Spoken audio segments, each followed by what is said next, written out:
Hoje eu quero mostrar para você algumas obras fundamentais para você refutar qualquer argumento evolucionista.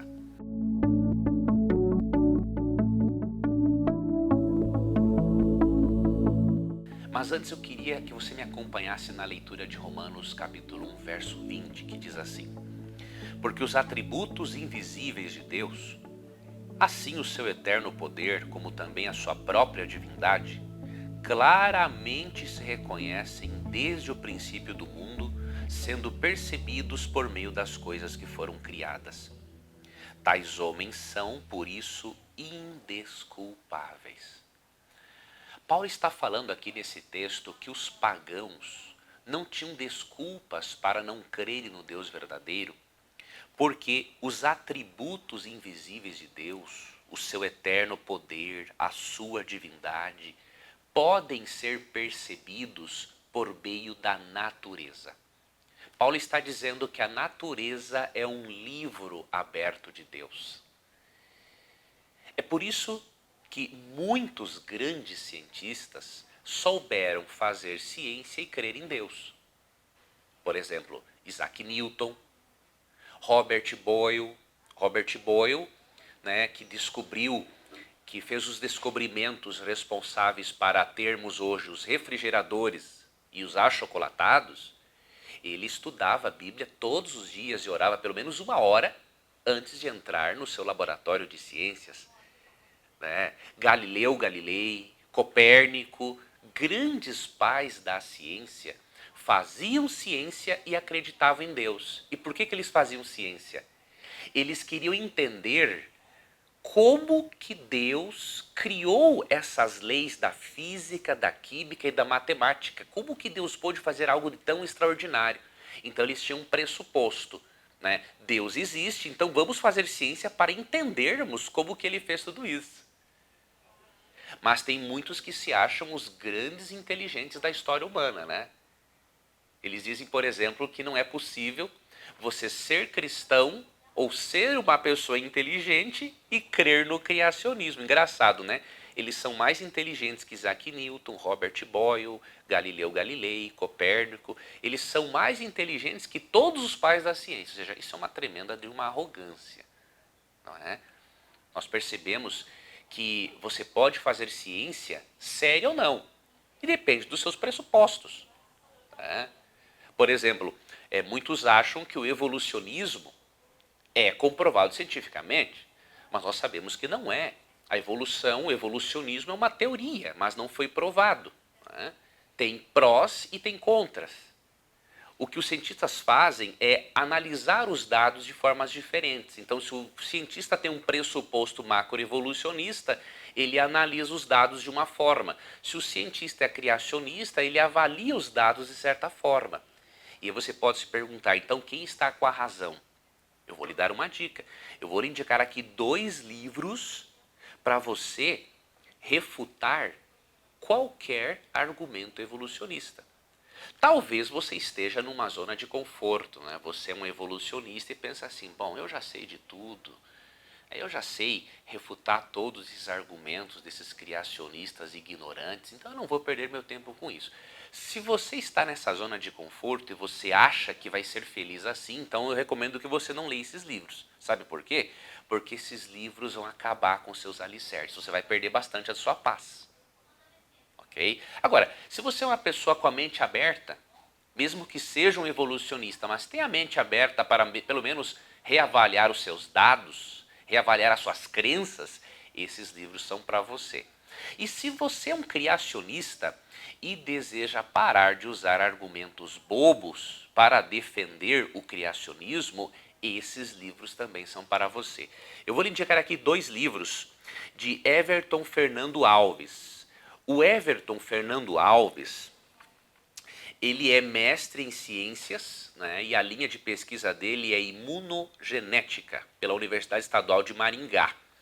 Ele é pós-graduando em biotecnologia, biologia molecular, pela mesma universidade. E é autor de dezenas de artigos acadêmicos publicados em diversos periódicos científicos na área de biomédica. Tá? Então, esses dois livros do Everton Fernando Alves vão ser muito interessantes para você. O primeiro, Teoria do Designer Inteligente, evidências científicas no campo das ciências biológicas e da saúde.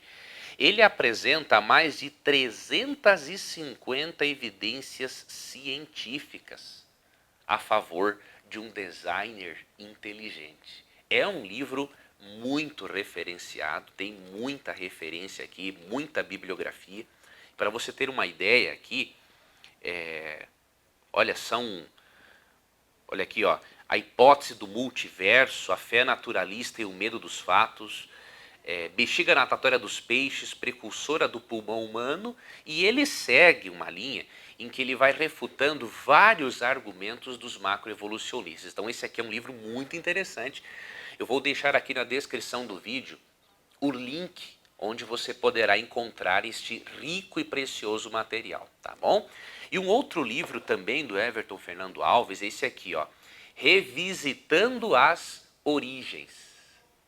Aqui ele não vai se deter tanto no aspecto do designer inteligente, mas ele vai tratar, não é, o criacionismo de uma forma mais ampla, mas ele também aqui refuta vários argumentos dos macroevolucionistas. Para você ter uma ideia no sumário, ó, ele fala, por exemplo, ciência observacional versus ciência histórica, teorias são periodicamente substituídas.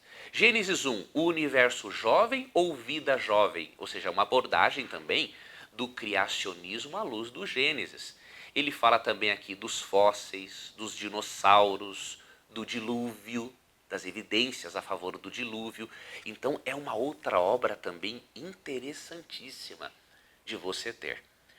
Então eu vou deixar para você os links aqui na descrição do vídeo, onde você poderá encontrar essas duas obras. E uma terceira obra que eu vou indicar para você, ela está num pré-lançamento, é a obra 11 de Gênesis, escrita pelo nosso querido amigo Alexandre. O Alexandre também é um grande conhecedor da área, tem um ministério muito interessante, o 11 de Gênesis, onde ele demonstra que os 11 primeiros capítulos do Gênesis não são simbólicos, eles são literais. E isso está em total harmonia com a ciência. O livro O 11 de Gênesis, você também pode conhecer e adquiri-lo no link que está aqui na descrição do vídeo. Eu finalizo dizendo para você uma coisa. Eu respeito muito os macroevolucionistas e respeito muito os ateus. Porque há ateus que têm motivos, entre aspas, para serem ateus. Há pessoas que passaram por grandes tragédias na vida e não tiveram uma bagagem, não tiveram uma estrutura emocional ou espiritual que os ajudasse a entender o porquê deles passarem por aquilo. Há ateus que tiveram contato apenas com um lado dos argumentos e têm as suas razões filosóficas, ok? Para serem ateus. Então, essas são pessoas de total respeito, merecem o nosso total respeito e devemos ter uma troca saudável de ideias com tais pessoas. Mas existe o à toa, né? Tem uma diferença entre o ateu e o à toa, né? O ateu, ele sabe por que ele é ateu. O ateu, ele é aberto à boa discussão. O ateu não crê em Deus, é macroevolucionista, mas ele quer estudar, ele quer aprender. Agora tem o à toa, que ele nem sabe o que é ateísmo, ele nem sabe o que é macroevolucionismo, ele nunca leu nada sobre criacionismo e designer inteligente e diz assim, eu não creio em Deus, crer em Deus é coisa para burro, é coisa para ignorante. Esse é um à toa, esse não é um ateu. Então, se você quer saber algumas diferenças entre o ateu e o à toa, aqui na descrição do vídeo também tem o link de um artigo que eu escrevi a respeito disso. Tá? Que Deus te abençoe, nos encontraremos numa próxima, um forte abraço e até lá.